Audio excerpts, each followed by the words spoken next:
All right, Natalie, microgreens. Okay, they're all the rage now. So what are they? Yeah, so what's the deal, right? Yeah, Well, what's the deal? they are a great way to add both color and flavor and a little bit of novelty to all sorts of dishes. They can be used as a garnish on top of soups and salads, or they can be used as an entire salad all to themselves. Okay. Yeah, I see a couple of folks on the set, watching that pretty closely there. So they are a little bit tasty. dangerous to transport around the state. It's hard to keep them intact. Okay. Now, what crops can be grown as microgreens? Pretty much anything that has an edible leaf and stem. Okay. So some of the most common are cool season crops in the cabbage and broccoli family, so brassicas.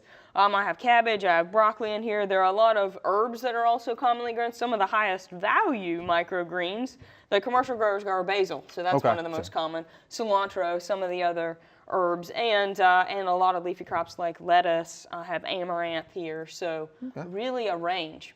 Okay. Even root crops. Yeah, I knew you were going to say pigweed when you said amaranth. Yeah. We eat it early though before we spread any seeds or anything. Yeah. Cousin of red root pigweed, right there. That's right. So what media are you growing them in? I think the simplest way for beginners to grow is to use a soilless germination mix. So one of the great things about it is, of course, it's sterile. So it's very fine, and it holds moisture, it drains well, and one of the best things about it is a lot of time if you buy it, it'll have a slight fertilizer charge in it. And for a 1 to 2 week crop, like we can grow microgreens in such a short period of time, that may be all the fertilizer that we need. 1 to 2 weeks. Yeah, these, get those pretty quick. everything here is 1 week old. These were seeded a week ago today. And that's pretty good. Yeah, so they grow pretty quickly. It makes a pretty good stand too. Now, where can we grow these? I mean, can you grow them in your house, outside, or what do you think? So they are, of course, they are vegetable crops, so they do need a pretty good level of light, but not as high a light levels as a mature crop would, or a fruiting crop. So we can grow these in sheltered porches. We don't want bright outdoor sun because they dry out so quickly and they can desiccate. But bright indoor spaces, I've grown them in the summertime, in my living room that gets good light from a patio door, home greenhouses. So once we get into winter and the natural light levels are lower, we might need a little bit of extra light. But even a small fluorescent light over these guys in your house can grow them pretty well in the fall to wintertime. Okay, so let's talk about basic care. Yeah, so basic care, we'll direct seed these, and a lot of the small seeded crops like turnip, mustard, cabbage, and kale, we don't even need to cover. We'll just sprinkle along the top of the media and moisten very well, and they'll be up in just 1 to 3 days, most of those quick germinating crops.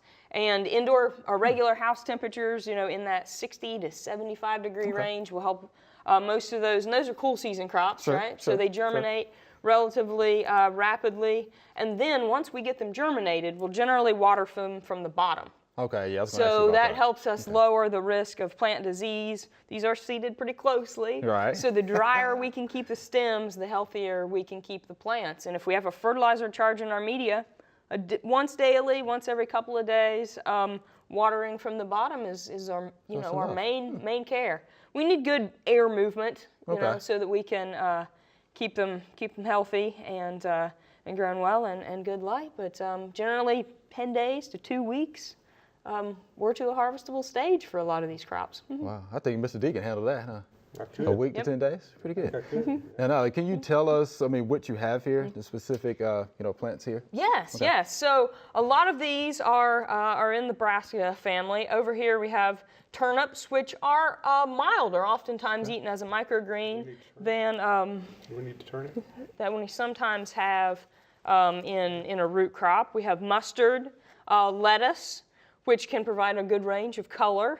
Not one of your strongest flavored crops. Kale, red cabbage, which is of course beautiful for its color. Some of the kind of sharper flavors.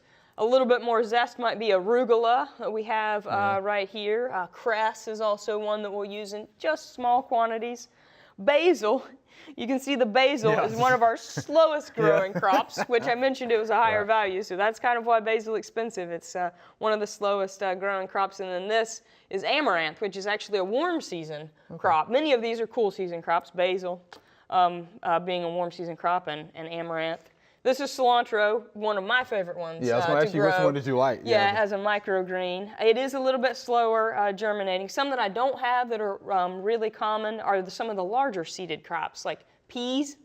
Pea tendrils are excellent. Okay. But we'll need to grow them in a little bit larger space, a little bit more media than we have here.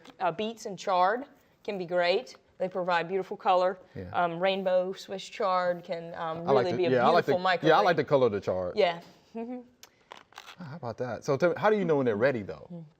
Well, we can really eat them whenever we ourselves are ready. All right, when so we're ready. yeah, so it's like really that. a lot about how large we want the plant to be, right? If you're growing them to sell, you want to get them a little bit bigger than this. These are what we call cotyledons. Right, So these are okay, the seed good, leaves. good. We don't have true leaves. That's why you may not be able to look at these and recognize them. If we had true leaves, the cabbage and the broccoli and the kale and the basil, everything would look more familiar to you. But these are all seed leaves, and we can certainly eat them at this size. But oftentimes, we'll let them grow just a little bit larger, so we'll have slightly more weight. And then we'll harvest those with true leaves on them. Okay. Now, how would you harvest them and store them? We'll just harvest them, with a clean pair of kitchen shears.